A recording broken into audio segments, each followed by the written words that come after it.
बिस्मिल्लाहिर्रहमानिर्रहीम अस्सलाम वालेकुम। Welcome to Sindh Excellence Academy. अॼु जेको आहे सो वीडियो असांखे टाइम लॻी थो वञे, तक़रीबन 4-5 ॾींहं लॻी था वञनि। हिनजे करे जेको आहे सो माज़रत। आज जो हम पढ़ेंगे। अॼु जेको असांजो लेक्चर आहे वो क्लास 5 जे इंग्लिश जो लेक्चर आहे,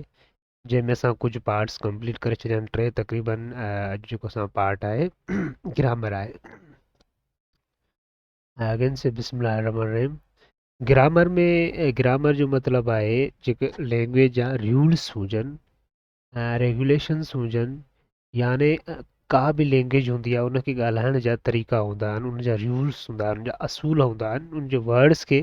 कहिड़े वर्ड्स खे किथे यूज़ कजे, कीअं इस्तेमालु कजे, दैट्स कॉल्ड ग्रामर। ग्रामर असल में इनखे चइबो आहे ग्रेमर। असां कॉमनली इनखे ईअं सॾींदा आहियूं ग्रामर। ग्रामर न आहे, ग्रेमर। जेको हिन जो प्रोनाउंसिएशन थींदो उहो ग्रेमर। कोशिशि कयो असां जेके अक्सर सिंध में जेके असांजे बाक़ी सिंध में कराची खां अलावा बाक़ी सिंध में मोस्टली जेको आहे सो कराची खां अलावा बाक़ी सिंध में जेके बि टीचर्स पढ़ाइनि था उन जेके प्रोनाउंसिएशन उनजा पंहिंजा बि सही न आहिनि, इन करे जेके ॿार आहिनि उहे पढ़नि था, उहे अॻिते हली उनखे ॾाढा जेको आहे सो हर्डल्स माना ॾुखायूं मुश्किलातूं अचनि थियूं। अगरि ॿियनि माण्हुनि सां कम्युनिकेशन कनि था त उहे माण्हू तर्जुमे में या अजीब लॻे थो त हिन जा उच्चार जेके आहिनि, प्रोनाउंसिएशन आहिनि, उहे are very much wrong. So we must improve our pronunciations of the English words when we are going to improve our English vocabulary. Then we must use an electronic dictionary or mobile dictionary to listen the pronunciation of the word. We must listen. उन खां अलावा जेको आहे सो pronunciation जेको असां ॾिसंदासीं, जेको असांजी इलेक्ट्रॉनिक डिक्शनरी आहे, उर्दू इंग्लिश डिक्शनरी, उहा बि रिकमेंडेड आहे, या ऑक्सफोर्ड जी डिक्शनरी आहे उहा डाउनलोड कयो, या सीज़र उहो डाउनलोड कयो गूगल प्ले स्टोर तां। जेका ऑक्सफोर्ड जी डिक्शनरी उहा बेस्ट आहे, उहा तव्हांखे फ्री में डाउनलोड थी वेंदी। बाक़ी उनजा जेके फीचर्स आहिनि उहे पेड आहिनि, फुल डिक्शनरी पेड न आहे, फ्री आहे। त उहा शइ तव्हां डाउनलोड कयो ऐं हिननि वर्ड्स जी मीनिंग बि तव्हांखे सुठी जेको आहे मिली वेंदी, ऐं तमामु तरीक़े सां यादि बि तव्हांजा वर्ड थींदा, ऐं बाक़ाइदे रटाफिकेशन वग़ैरह न हणी सघंदा। ठीकु आहे, त let's come to our topic. हाणे वर्ड्स ग्रामर में असां जेके ही शयूं असांखे ॿुधाए थो त ग्रामर में असां छा छा सिखंदासीं। Classification of common noun, common and proper nouns, याने जेके कॉमन नाउन ऐं प्रॉपर नाउन जी क्लासिफिकेशन माना दर्जाबंदी उनजी सिखंदासीं, या उनजा जेके ॿिया क्लासिस आहिनि। उन खां पोइ यूज़िंग प्रेज़ेंट कंटिन्यूस टेंस। उन खां पोइ जेको यूज़िंग प्रेज़ेंट कंटिन्यूस टेंस आहे, प्रेज़ेंट कंटिन्यूस जी ॾिसो माना असां प्रेज़ेंट सिंपल टेंस असां पोइ हिते सिखी चुका आहियूं, हाणे असांजो प्रेज़ेंट कंटिन्यूस टेंस आहे। उन खां पोइ कॉन्ट्रेक्शन यूज़, इंग्लिश में जेके कॉन्ट्रेक्शन यूज़ थींदा आहिनि उहे सिखंदासीं। ऐं उन खां पोइ ॿियो तव्हांखे रिक्वेस्ट कयां त अगरि तव्हां चैनल खे सब्सक्राइब न कयो आहे त चैनल खे सब्सक्राइब कयो ऐं शेयर कयो, लाइक कयो, कमेंट कयो। If you have any queries related to this, और if you have any personal queries, मिसाल कोई एडवाइस लेनी है, काई एडवाइस वठणी आहे, सलाह वठणी आहे कैरियर जे हिसाब सां, इंशाल्लाह I will help you to understand. हाणे एक्सरसाइज वन आहे, names of person, cities, countries and many other things that are always begin with a capital letter। यानी चए तो अहिड़ा शहर, माण्हू, शयूं या जगहनि जा नाला जेके कैपिटल लेटर सां स्टार्ट थियनि, यानी ABC जे अल्फ़ाबेट जे वॾे अखर सां स्टार्ट थियनि, यानी A capital, B capital, C capital, whatever. त उहे छा चवंदा आहिनि, उनखे असां छा चवंदा आहियूं, प्रॉपर नाउन्स, यानी प्रॉपर नाउन्स। ठीकु आहे, जीअं मिसाल तौरु Salman, Lahore, Pakistan, James, Paris, France, names common to group classes are to a large। चलो फुल स्टॉप माना असांखे हिते रुकणो आहे। हाणे चए थो जी मिसाल आहे, सलमा आहे, लाहौर आहे, पाकिस्तान आहे, जेम्स आहे, पेरिस आहे, फ्रांस आहे, these are called proper nouns. Understand. उन खां पोइ name is common to group classes or to a large number of things do not begin with capital letters are called common nouns. चए थो group classes यानी अहिड़ा group या classes या अहिड़ा तमामु वॾो तइदाद जी शयुनि जो या नंबर ऑफ हुजे, उन्हनि जो जेको अखर शुरू थिए या वर्ड जेको शुरू थिए उहो कैपिटल लेटर सां न हुजे, उनखे छा चवंदा आहियूं, कॉमन नाउन्स जे मिसाल तौर कॉमन नाउन माना आम नालो हुजे हर जगह उहो इस्तेमालु थी सघे ठीकु आहे यूनिक न हुजे मिसाल तौर Nokia Nokia is a unique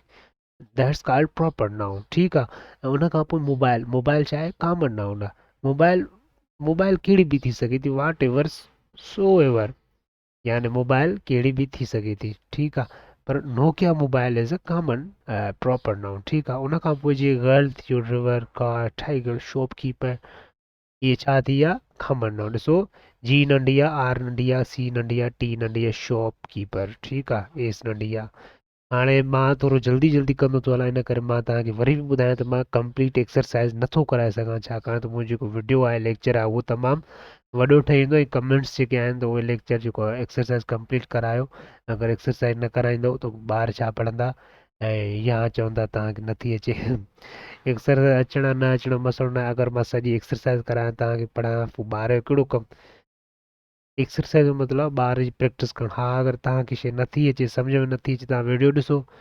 अगरि उन खां बावजूद बि सम्झ में नथी तव्हां उहो एक्सरसाइज़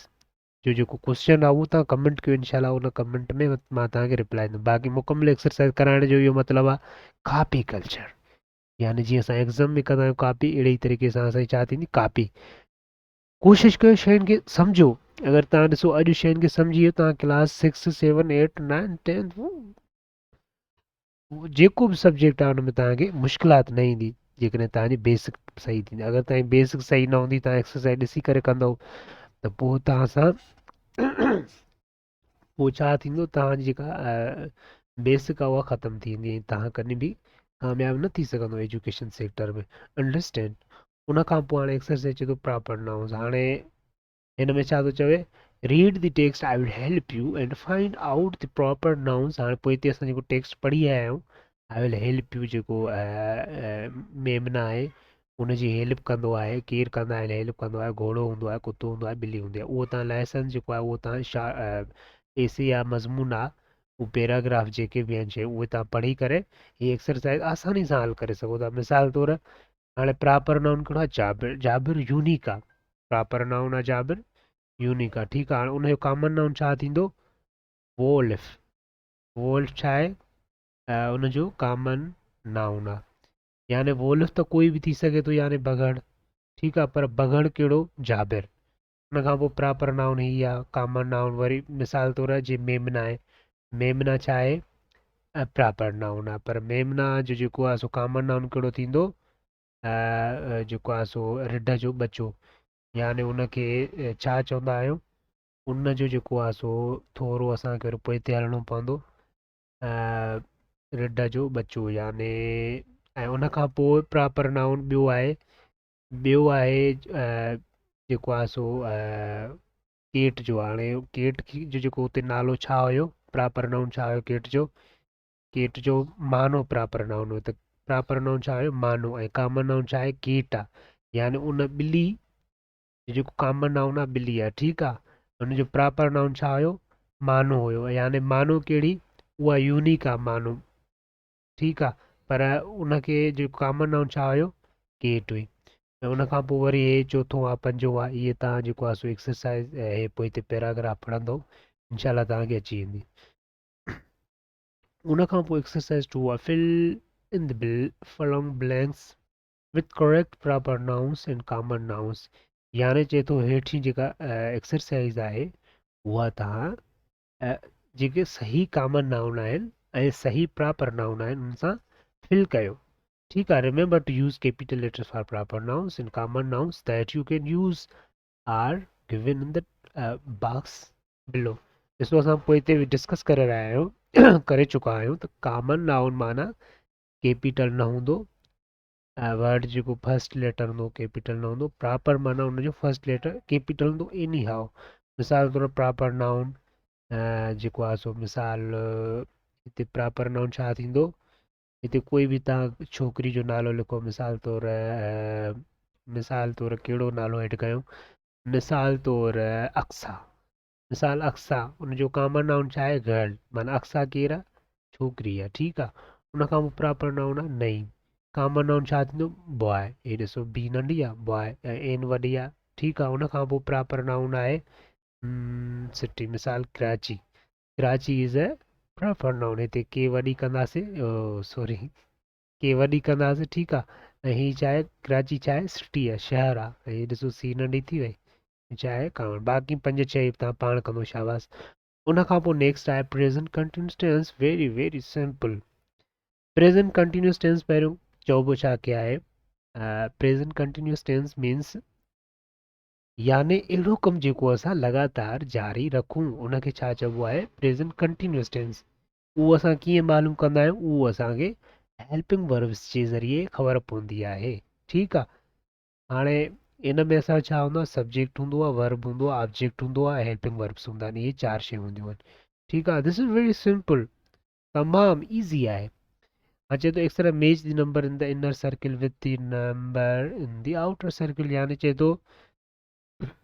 जेको इनर सर्किल आहे उहो आउटर सर्किल सां मैच कयो find out which the child is and what the child is doing यानी इहो तव्हांखे मालूम करिणो आहे त हेठियों जेको उन में जेको चाइल्ड आहे हू हू ई चाइल्ड इज़ माना हर हिकु चाइल्ड या ॿार जेको आहे उहो छा आहे ऐं हर हिकु ॿार जेको आहे उहो छा करे रहियो आहे then write sentences about each child and his or her activity as shown in the example ऐं उन खां पोइ उन हर ॿार जी एक्टिविटी जेको आहे सो लिखो पंहिंजे फेयर कापी में अगरि फेयर कापी में नथा लिखो त रफ कापी में लिखो हाणे अगरि इहे एक्सरसाइज़ मां तव्हांखे मुकमिल करायां त पोइ तव्हांजी जेका अंडरस्टैंडिंग आहे उहा न थी सघंदी हा अगरि तव्हां सम्झण लाइ चओ था लेकिन पहिरियां तव्हांखे इहे शयूं करणियूं पवंदियूं आहिनि अगरि इन खां जे बावजूद बि तव्हांखे इहा शइ सम्झ में नथी अचे त U can buy complete solution of this book हिन बुक जो कंप्लीट सॉल्यूशन मां तयारु कयो आहे उहो पेड आहे उन जी तक़रीबन चार्जिस आहे सिंपलेस्ट आहे 1000 आहे ज़्यादा न आहे ऐं उन खां पोइ एग्ज़ाम्पल आहे चए थो नंबर 8 इन द इनर सर्किल नज़मा हाणे नंबर 8 कहिड़ो आहे हे नंबर 8 आहे नज़मा ठीकु आहे इनर सर्किल में हे 8 आहे नज़मा हाणे नज़मा छा करे रही आहे नज़मा इज़ स्किपिंग नज़मा छा करे रस्सी जे मथां टप ॾेई आहे जंप ॾेई रही आहे हाणे हे छा थी वियो हे जेको आहे सो नंबर 8 इनर सर्किल थी वियो ऐं नंबर 8 में छा थी चए आउटर सर्किल इज़ स्किप अहिड़े ई तरीक़े सां तव्हांखे सेम तरीक़ो लिखिणो आहे जीअं मथे एग्ज़ाम्पल आहे इहो वरी इन खां पोइ जुमिलो लिखिणो आहे ठीकु आहे हाणे अहिड़े तरीक़े सां मिसाल तौरु मां तव्हांखे ॿियो बि करायां थो नो प्रॉब्लम जे मिसाल तौरु नंबर 1 नाज़ो नाज़ो छा करे रही आहे हाणे अहिड़े तरीक़े सां तव्हां ॾिसंदव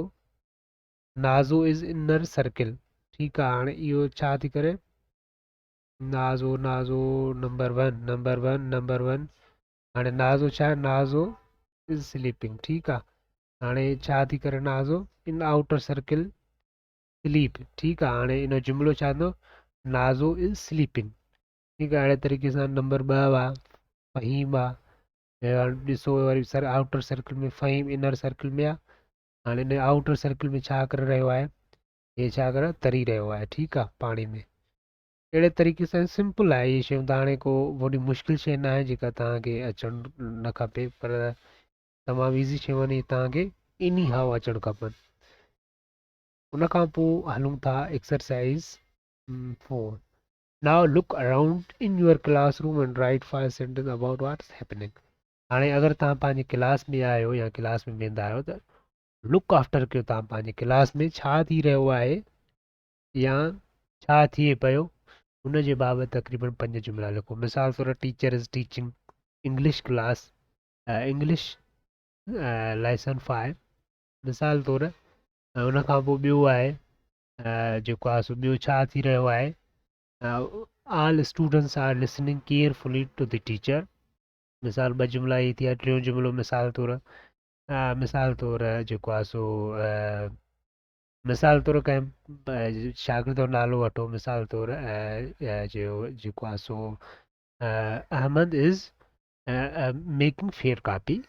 अहिड़े तरीक़े सां वेरी सिंपल तव्हां पंहिंजो ब्रेन इस्तेमालु कयो माइंड यूज़ कयो इनशाला तव्हांजो जेको आहे सो ब्रेन में जेके जॾहिं तव्हां ॾुखियूं शयूं कंदव या उहो इस्तेमालु कंदो तव्हांजो ऑटोमेटिकल जेको आहे तव्हां स्किलफुल थी वेंदो हाणे हे आहे इंग्लिश कॉन्ट्रेक्शन हिनखे चइबो आहे इंग्लिश कॉन्ट्रेक्शन्स माना हे इट इज़ इन जो कॉन्ट्रेक्शन छा थींदो इट इज़ ठीकु आहे ऐं उन खां पोइ दे विल इन जो कॉन्ट्रेक्शन छा थींदो दे देल थियल ठीकु आहे अहिड़े तरीक़े सां इहे कॉन्ट्रेक्शन आहिनि इहे वरी तव्हां कॉन्ट्रेक्शन पाण बि ठाहे सघो था मिसाल आई एम जो छा थींदो एम मिसाल तौर दैट्स जो छा दैट्स आई विल जो छा एल ठीकु आहे हे ठहिया पिया आहिनि सिर्फ़ु तव्हांखे छा करिणो आहे मैच करिणो आहे कॉलम ए आहे कॉलम बी आहे हाणे आई एम जो छा आहे आई एम जो छा आहे आई एम तव्हां हिते ईंदो हे पियो आई एम हिन एरो खे ॾिसो जेको मां फेरायां पियो ऐं हुन खां पोइ दैट्स जो छा थींदो दैट्स दैट्स ही आहे दैट्स हुन खां पोइ ही विल जो छा थींदो ही विल जो ही विल ठीकु आहे ही विल जो हे थींदो अहिड़े तरीक़े सां बाक़ी बक़ाया तव्हां पाण कयो उन खां पोइ आहे exercise 6 fill in the blanks in the following dialogue with the correct short forms and you can choose the short forms from the one given in the exercise 4 यानी short form जेके असां contraction ठाहिया उहे तव्हां हेठनि में fill कंदो मिसाल तौर when are you going to Larkana मिसाल तौर when are you going to Larkana when are you going to Larkana यानी तूं लारकाने कंहिं वञी रहियो आहीं इहो छा आहे present continuous tense मिसाल तव्हां हिते छा लिखंदो I will be going there tomorrow हाणे हिते आई विल जो तव्हां कंस्ट्रक्शन कहिड़ो इस्तेमालु कंदो आई विल हे कंदो इस्तेमालु हे कंदो कॉन्ट्रैक्शन इस्तेमालु आइल ठीकु आहे उन खां पोइ ॿियो नंबर आहे you package your things dash asked my mother I asked my mother too so I dash I am हिते लिखबो I am also going in fact we are all going हाणे हिते जेको आहे सो आई एम जो construction use कंदो हे आहे I am जो ऐं वी विल वी आर ऐं हे आहे वी आर जी ॿई कंस्ट्रक्शन किथे यूज़ कंदो हिन में जुमिले में सही दार में डेविड सही दार में ठीकु आहे बाक़ी बक़ाया पाण कंदो हाणे इहो एतिरो मुश्किल न आहे जेको मां तव्हांखे मुकमिल करायां उन खां पोइ इहो तव्हांजो ग्रामर जेको तमामु अहम ग्रामर जो सेक्शन उहो तव्हांजो पूरो थी वियो बाक़ी आहे वेरी सिंपल ऐं ऑप्शनल आहे डिक्शनरी आहे ठीकु आहे हाणे इन में चए थो छा थो चवे इन में छा थो चवे बसि हिकिड़ो जेको आहे सो read the text I will help you and copy words beginning with letter M or M ठीकु आहे हाणे चए थो इन में ही जेको मज़मून आहे पढ़ो ऐं जेके वर्ड्स आहिनि उहे एम वॾी या एम नंढी सां स्टार्ट थियनि था उहे तव्हां हिते लिखो हाणे एम वॾी जो मतिलबु आहे प्रॉपर नाउन एम नंढी जो मतिलबु आहे कॉमन नाउन मिसाल एम नंढी हूंदी मेमना ठीकु आहे मानो थी वियो अहिड़े तरीक़े सां ॿिया खोड़ सारा वर्ड्स हूंदा तव्हां ॾिसो माए थी वियो ऐं उन खां पोइ आहे exercise 2 now place these words in the alphabet हाणे उन खां पोइ हिते जेके तव्हां वर्ड्स लिखिया उनखे छा कंदो ऑर्डर ॾींदो छा जो ऑर्डर कंदो सार्ट कंदो जंहिंखे असां सार्ट चवंदा आहियूं ऑर्डर कंदा आहियूं अल्फाबेटिकली ऑर्डर कंदासीं मिसाल A B C A R word A ते हूंदो बी आर वर्ड बी त पहिरियों बी सां ईंदो सी आर वर्ड पहिरियों जेको आहे सो बी खां पोइ सी ईंदो मतिलबु सी खां पोइ डी आर वर्ड ईंदा डी खां पोइ ई आर माना अहिड़े तरीक़े सां तव्हांखे स्टार्ट करिणो आहे हिन में बि का मुश्किलात न आहे हुन खां पोइ स्टडी स्किल्स आहे हिन में छा थो चए तव्हां वोकेबुलरी ठाहियो कीअं make as many as words U can with word हाणे मिसाल गुड्स थी वियो गुड्स थी वियो एस जेको अचे थो उन खां पोइ तव्हांखे एस आर वर्ड ॻोल्हणो आहे ठाहिणो आहे वरी मिसाल तौरु स्टार थी वियो वरी आर आर वर्ड ॻोल्हणो आहे रोड थी वियो वरी डी आर वर्ड ॻोल्हणो आहे डक थी वियो अहिड़े तरीक़े सां खोड़ सारा वर्ड्स आहिनि ऐं उन खां पोइ इहा साॻी ॻाल्हि चए थो उनखे पोइ छा कयो सभई वर्ड जेके आहिनि उनखे अल्फाबेटिकल ऑर्डर में रखो ऐं उन खां पोइ exercise 5 use as one words use as many of these words as you can in your own sentence उन खां पोइ इन्हनि वर्ड्स जा जेके मिसाल 10 वर्ड्स ठाहियो उन 10 वर्ड्स जा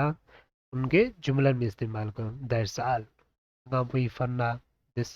नॉट नेसेसरी ठीकु आहे इहा तव्हांजो जेको आहे सो यूनिट 1 जेको आहे सो क्लास 5 जो कंप्लीट थी वियो ऐं इनशाला चैनल खे शेयर कंदा हलो सब्सक्राइब कंदा हलो ऐं अगरि काई बि क्यूरीज़ हूंदा कमेंट कयो इनशाला ताला वरी मिलंदासीं नेक्स्ट वीडियो में